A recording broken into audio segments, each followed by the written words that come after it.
Yes, hypocrisy is alive and well amongst these sanctimonious leftists. From Kimmel to De Niro to Stephanopoulos, they want you to believe they're better than you, more virtuous, more decent. But we all know the truth. They lie. They sin. They do the very things they accuse you of and the things they say they would never do. Evil things, like try to destroy people based on feigned outrage from which they spare their own side. Megyn Kelly just dropped a verbal bomb on Jimmy Kimmel, and she didn't even have to be in the same room. No messy face-offs, no shouting across studios, just sharp, precise words that cut through the noise and left people stunned. So what was her secret weapon? What did she actually say that shook Kimmel's image so hard? Stay with me, because this isn't your usual celebrity clapback. This is next-level shade that's about to light up the internet. Trust me, you're gonna want to see this. Back in the day when I was on the primetime of Fox and you were on the primetime of CNN, a couple of hours after our shows ended, late night comics would come on, and they occasionally would make us laugh, Piers. I mean, occasionally they understood that they were in the game of making everyone laugh. As you know, they've abandoned that game now, and they're just political operatives out there. Colbert, Kimmel, Seth Meyers, who I struggle to even mention that guy's name. He's such an absolute prick. I can't stand him. Megyn Kelly just delivered a masterclass in epic takedowns. Picture this: no bright lights, no heated talk show clashes, no awkward face-offs. Instead, she stepped into the digital arena and dismantled Jimmy Kimmel with sharp sarcasm and effortless precision, proving once again that you don't need a mic to make the loudest impact. Very same celebrities who wanted you to believe they were horrified after yours truly said in 2018 that people used to don dark makeup in order to imitate well-known black celebrities, and it wasn't a big deal. Absolutely ate up the performance by Hollywood darling Mr. Kimmel, whose blackface costumes included his oft-repeated bit as basketball star Karl Malone. Now, Karl Malone never seen no flying saucer himself, but if he do, that's gonna be a spooky time. Let's set the scene. Jimmy Kimmel, the late-night king of political punchlines, is known for his sharp monologues, quick singers, and fearless roasts of public figures. But this time, he didn't land a single joke, not even a comeback.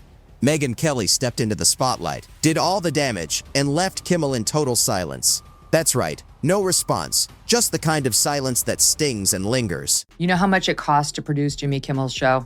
I guarantee you it's tens and tens of millions. It could be as much as 100 million. I have no idea. You know how much Tucker's video cost? Nothing. You know how much Jimmy Kimmel, how many people he gets tuning in on an average night? Just last week, his average was, in the overall, meaning all viewers, 1.5 million. In the key demo, 236,000. Tucker would have been embarrassed to pull that on any night he was on the Fox News channel. So how did Kelly pull it off? By using the one thing Kimmel probably didn't expect: brutal honesty mixed with sharp wit and a touch of public accountability. While Kimmel leans on late-night laughs, Kelly fired back from a distance with a fact-driven critique that slowly picked apart the core of his usual act and left his credibility looking seriously shaken. Jimmy Kimmel was very upset that Donald Trump took a shot at Taylor Swift. Trump was making fun of the fact that she got booed openly at the Super Bowl and he got cheered to the high heavens. And Jimmy Kimmel didn't much like that and had the following to say. Trump was at the game. He got a big thrill because some of the crowd booed Taylor Swift when they put her up on the Jumbotron, which of course made Harry Conman Sr. very happy. He posted 3 times about this. After the game, he wrote, "The only one that had a tougher night than the Chiefs was Taylor Swift. She got booed out of the stadium. MAGA is very unforgiving." So why did Kelly even step into the ring? Because Jimmy's style of humor, while entertaining to some, often edges into risky territory. His late-night jabs can blur the line between smart satire and cheap shots. And Megyn Kelly, always playing the role of media watchdog, saw her opening. A chance to call out the double standards, the exaggerated hits, and the lazy punchlines dressed up as political insight. Now buckle up, because we're diving straight into how Megyn Kelly broke down Jimmy Kimmel with pure wit, steady facts, and a no-contact approach that had everyone reacting to the quiet intensity of her takedown. This wasn't some loud gotcha moment on live TV. This was Megyn moving in silence, a calculated precision strike. Think of it like a ninja, not with swords but with a keyboard and a spotlight. She didn't charge the stage, she dismantled it piece by piece. Every post, every article, every sharp observation chipped away at Kimmel's kinetic image. She highlighted the cracks in his routine, the moments where edgy turned awkward, where satire slipped into something less clever and more questionable. Kelly's strategy was cold, calculated, and grounded in facts. No need for a dramatic showdown, because she came armed with something stronger than any viral clip. Proof. No shouting, no spectacle. Just a one-woman truth campaign that left Kimmel's image hanging by a thread. You all know what they saw. They saw what we saw. They saw the frail elderly man who needed help getting off the stage.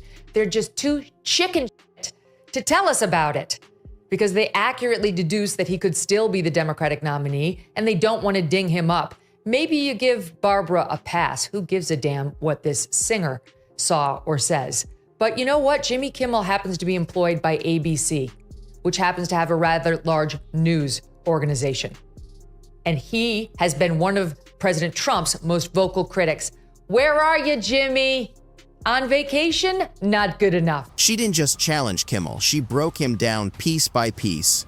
Megyn Kelly combed through his catalog of jokes and commentary with sharp focus, pointing out not just edgy humor, but moments where comedy drifted into misinformation, exaggeration passed off as satire, and punchlines that seemed to hit down instead of up.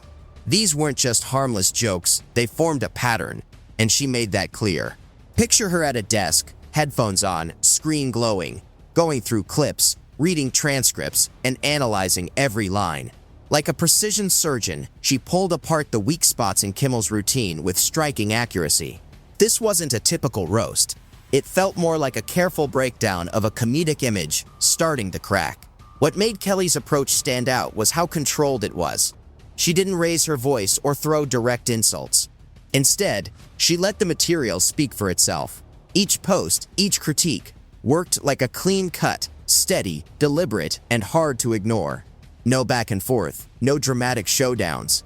Just point after point, building momentum. And when it all landed, Kimmel's late-night dominance didn't look quite as solid. And here's the twist. People paid attention. While Kimmel thrives on quick laughs and instant reactions, Kelly played the long game. Her slow, steady approach picked up traction online. Her breakdowns were shared, quoted, and talked about as a lesson in quiet, controlled takedowns. She didn't just respond. She shifted the conversation. You got the Sunday morning show with Stephanopoulos into the evening Academy Awards broadcast with Kimmel, and ABC elevating, the blackface loving Kimmel. They, at the same time, fired Chris Harrison, host of The Bachelor, for trying to defend one contestant on, The Bachelorette for saying, gee, I know I went to this antebellum party, a couple years ago. I guess I didn't see anything wrong with it. And all he said was, are we judging her by today's standards or are we judging her by, old standards, whatever. He was basically trying to say, are we being too hard on her? Got fired. Chris Harrison has to be fired by ABC. So why did Kelly's indirect strike land so perfectly? Because it caught Kimmel off guard. No warning, no big stage to lean on, no quick comeback to soften the hit, just total exposure. There was no monologue to rewrite, no sarcastic tweet to fire back, just silence. And in that silence, Kelly's critique rang even louder. Her strategy flipped the script. Instead of a loud clash fueled by emotion, she created space for something stronger, reflection. Viewers weren't distracted by drama. They paused and thought, wait, is she right? And that moment changed everything. Longtime fans started to question. Critics felt validated. Even casual viewers got pulled into the conversation. That's the real power of calm, fact-based criticism. It disarms. While others shout to be heard, a steady, reasoned voice cuts through the noise with precision. Kelly didn't rely on buzzwords or catchy lines. She presented her case clearly and directly. It became a lesson in composure over chaos, and it's obvious which one sticks with people. And here's the final twist. Her approach didn't push people away, it pulled them in. By avoiding insults and focusing on substance, Kelly opened the door for everyone, even Kimmel's supporters, to take a second look.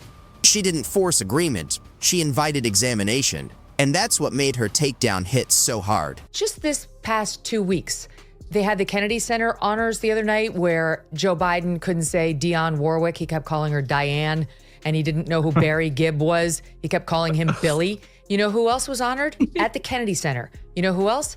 Billy Crystal. Just FYI, Do you know who once opened up the Academy Awards in full blackface? Oh, Billy yeah. Crystal. Billy Crystal. And do you know who's going to be hosting the Academy Awards this year?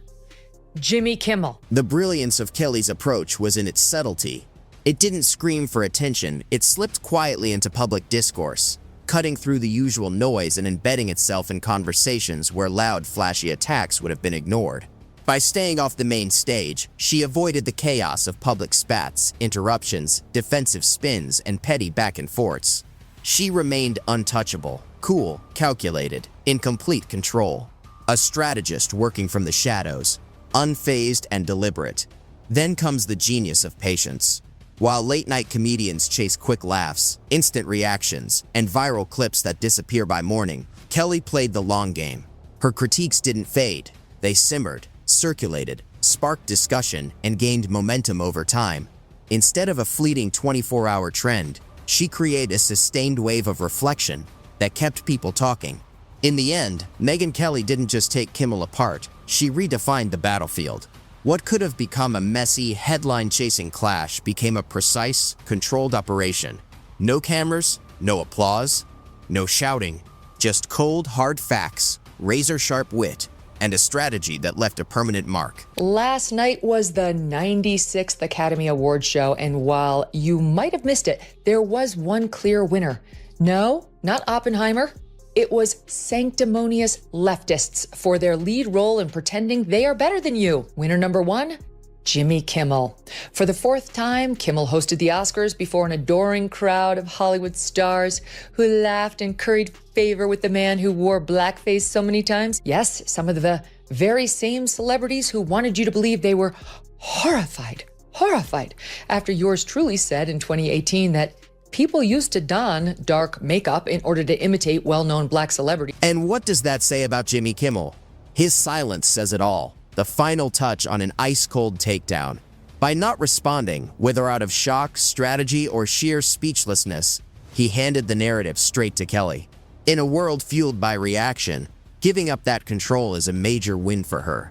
This saga is essentially a blueprint, a masterclass in outsmarting, outlasting, and outmaneuvering in the fast-moving social media arena.